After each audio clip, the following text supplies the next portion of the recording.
اور ان کی supreme court میں آج جوڈیشل کمیشن وغیرہ کے ساتھ میٹنگز بھی ہیں IMF مشن کی، اور آج ہی جو ہے بہت بڑا ہنگامہ اور ریڈ زون انہوں نے بند کیا ہوا، اپنے قوانین کو جیسے بھی توڑنے موڑیں وہ ممکن نہیں ہے آج کل کی دنیا میں۔ پھر اس کے بعد جب یہ جو کرپشن گورننس کی رپورٹ آئی، ڈیٹیلڈ ہے، اتنی خطرناک ہے، ہمارے حکمران طبقوں کو ہضم نہیں ہوگا۔ لیکن اگر آپ کا حکمران طبقہ وہ ریفارم اورینٹڈ نہیں ہے، کرپشن سے ریلیٹڈ کیسز وغیرہ، تو آپ دیکھ لیجئے جیسے نیب کا قانون چینج کیا گیا، وہ ظاہر کرتا ہے کہ موجودہ حکمران طبقے کے کیا انٹینشنز ہیں۔ یہ چیز بنے گی ایک کشمکش کی صورت۔ اس میں سے میں نمبر 2 پڑھ رہا ہوں، publication of asset declarations for senior officials, president, prime ministers, ministers on a designated website in line with anti corruption law by July 2024۔ چوتھا ان کا نمبر ہے پہ amend the national audit act. ان کے اوپر اگر انہوں نے اپنا فیلئر کوئی ڈسچارج نہیں کیا تو ان کی سزا بھی لا میں ڈیفائنڈ ہے۔ Ensuring that the holding company and advisory committee are comprised of skilled, independent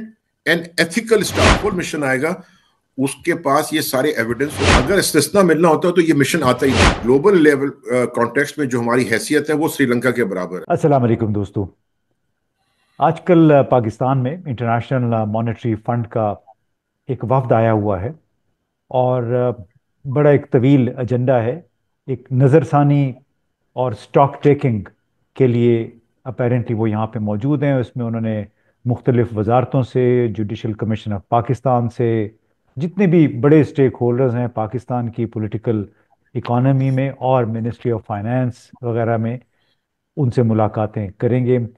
اور اسی لیے آج ہم نے ڈاکٹر محمد زبیر صاحب کو زحمت دی ہے اس حوالے سے بات چیت کے لیے، بنیادی بات چیت کے لیے کہ ان کا اس IMF کا وفد اس دورے سے کیا حاصل کرنا چاہتا ہے۔ تو سب سے پہلے تو ڈاکٹر صاحب السلام علیکم۔ جی وعلیکم السلام امتیاز گل صاحب، اور آپ کے ناظرین کو بھی السلام علیکم، اور it's a pleasure to be on your show sir. جی نہیں، ہمیشہ آپ بڑے ہیلپ فل ہیں، ویسے بھی آپ ہماری مدد کرتے رہتے ہیں سمجھانے میں، اور ہم ہمیشہ استفادہ کرتے ہیں، تو اسی لیے ہم نے سوچا کہ کیوں نہ، چونکہ میڈیا میں کافی یہ خبریں آئیں کہ IMF کا وفد یہاں پہ آیا ہے اور کوئی گورننس اور کرپشن کے حوالے سے تشخیص کرنے آیا ہے پاکستان کے نظام کی، تو آپ بتائیے کہ بنیادی اس کا مقصد کیا ہے اور اس سے کیا حاصل ہوگا IMF کے وفد کو؟ جی بہت شکریہ امتیاز صاحب، میں آپ کے جواب دینے سے پہلے ایک تھوڑا سا بیک گراؤنڈ دینا چاہتا ہوں۔ وہ یہ ہے کہ یہ بیسکلی 2018 میں IMF board of executive director میں ایک پیپر پریزنٹ ہوا تھا، اور اس میں یہ جو گورننس اور کرپشن ریلیٹڈ ایشوز ہیں ترقی پذیر ملکوں میں، وہ اس پہ ایک ڈسکشن ہوئی تھی، اس میں ایک انالیسس تھا، اور بورڈ کو انہوں نے ریکمینڈ کیا تھا کہ جو IMF کا ایک جو رول ہے سرویلنس کا، اس میں رہتے ہوئے اس ڈائمنشنز کو بھی دیکھا جائے، کیونکہ اکثر ملکوں میں آبزرو کیا گیا کہ گورننس یا کرپشن کے ایشوز اگر بہت ہی انٹینس ہو تو وہاں پہ جو مین IMF کا مینڈیٹ ہے میکرو اکنامک اسٹیبلٹی کا، وہ انڈرمائن ہوتا ہے، کمزور ہوتا ہے، اور جو گولز ہوتے ہیں وہ اچیو نہیں ہوتے۔